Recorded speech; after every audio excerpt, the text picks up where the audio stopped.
A ver, hablemos de arquitectura de software, pero desde otro ángulo, uno que le hace frente a esa complejidad que a veces parece que ya aceptamos como normal. Se le conoce como el enfoque orientado a datos, o DOA, y hoy vamos a ver cómo funciona en la práctica con un framework llamado Simplon PHP, que está hecho justo para quienes buscan más simplicidad y sobre todo más velocidad. Pensemos en algo que pasa todos los días. Necesitamos agregar un campito nuevo a un formulario. Algo sencillo. Pero en un framework tradicional, ¿qué pasa? Hay que abrir el modelo, luego la vista, no olvidar el controlador y, claro, el archivo de migración de la base de datos. Se vuelve una verdadera cacería de archivos por un cambio que parecía de nada. Y aquí el contraste es brutal. De un lado, con MVC, tenemos toda una lista de archivos que hay que modificar. Del otro, con el enfoque de Simplon, vemos un solo archivo. Esa es la promesa que vamos a desmenuzar hoy. ¿Cómo es posible que toda esa complejidad se pueda concentrar en un único lugar? Bueno, pues la solución a este relajo de archivos tiene nombre y apellido. Enfoque orientado a datos. O DOA para los cuates. Este es el concepto clave, el motor detrás de Simplon PHP, y es justo en lo que nos vamos a enfocar ahora. Entonces, ¿qué es exactamente el DOA? Pues miren, es una forma de pensar que se olvida un poco de la separación clásica de modelos, vistas y controladores para ir a lo más básico de todo, la información. La pregunta principal aquí es, ¿cuál es la forma más clara y simple de definir los datos que necesita el sistema? Todo lo demás, la base de datos, las pantallas, se construye a partir de esa respuesta. Esta frase de la documentación oficial lo resume a la perfección. Unificamos en cada clase toda la información sobre un solo concepto. La palabra clave es esa, unificar. En lugar de tener la información de un usuario o un producto regada por todos lados, la idea es concentrarla todita en un solo archivo. Ojo, y esto es bien importante, el DO no viene a reemplazar la programación orientada a objetos, para nada. Al contrario, la complementa.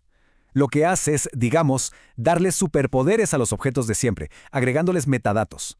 Esto los convierte en unas unidades supercompletas a las que este framework llama elementos. Muy bien, suena interesante, pero ¿cómo se ve uno de estos elementos en la vida real? Vamos a echarle un ojo al código para ver cómo esta filosofía se convierte en algo práctico y, la verdad, sorprendentemente simple. Aquí lo tenemos, la clase AEFile. A primera vista, pues parece una clase de PHP normal, ¿no? Pero no se dejen engañar, cada una de estas líneas tiene muchísima más información de la que parece. En este pedacito de código está todo lo que el sistema necesita saber sobre un archivo. Cómo se guarda en la base de datos, cómo se ve en la pantalla y hasta cómo se comporta. La magia empieza desde el nombre de la clase, AEFile. Así, sin más. Con solo nombrarla así, el framework ya sabe que tiene que haber una tabla en la base de datos que se llame AEFile, sin archivos de configuración ni nada, directo y al punto. Y esa misma lógica aplica para las propiedades. ¿Ven ahí this.file o this.description? Esos nombres no son solo para nosotros, se convierten automáticamente en los nombres de las columnas en la base de datos. Una vez más, cero configuración extra. Ahora fíjense en el segundo parámetro, esas palabritas entre comillas como archivo y descripción. Eso no es un comentario, ¿eh? Esa es la etiqueta que el usuario va a ver en los formularios y en las tablas. El texto de la interfaz vive aquí mismo, pegadito al dato. Adiós a tener que buscar en archivos de vistas o de idiomas.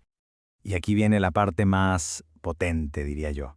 Esas letras sueltas, S y SL, son flags, o sea, indicadores.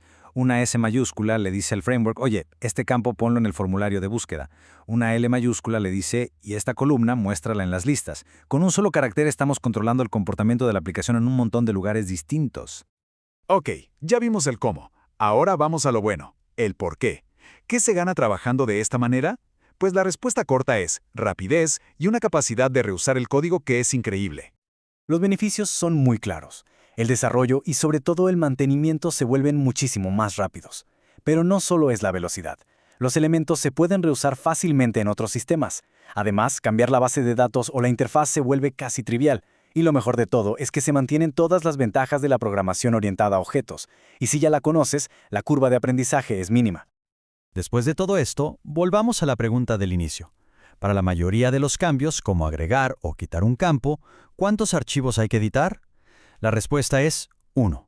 Solo 1. Toda esa complejidad de la que hablábamos se reduce a este simple número. Y eso, en el día a día, se traduce en una velocidad de desarrollo real. Ya para ir cerrando, vamos a levantar un poco la mirada. Porque esto no se trata nada más de un framework ingenioso. Es un cambio de paradigma en la arquitectura que tiene implicaciones mucho más grandes. Este enfoque DOA permite algo que sus creadores llaman reusabilidad transistémica. ¿Y qué es eso? Pues en español significa que la lógica central del dato, el corazón de la aplicación, está totalmente separado de cómo se guarda o cómo se muestra en pantalla. Son mundos aparte. La arquitectura funciona como si fueran bloques de Lego. En el centro tenemos la pieza principal, los elementos, que son las definiciones de nuestros datos. Y a esa pieza central le podemos conectar lo que queramos. Necesitamos una interfaz web, le conectamos un renderizador de HTML. Una app para celular, le conectamos SwiftUI. Y con el almacenamiento lo mismo. Podemos conectarle MySQL, MongoDB o hasta una hoja de cálculo de Excel. Y esto nos deja con una pregunta para pensar, ¿no? Si de verdad es posible definir toda la información de un concepto de una forma tan clara y en un solo lugar, ¿será que toda esa complejidad que hemos aceptado como normal en los frameworks modernos es en realidad el verdadero obstáculo que nos impide construir software de una forma más rápida y más sencilla?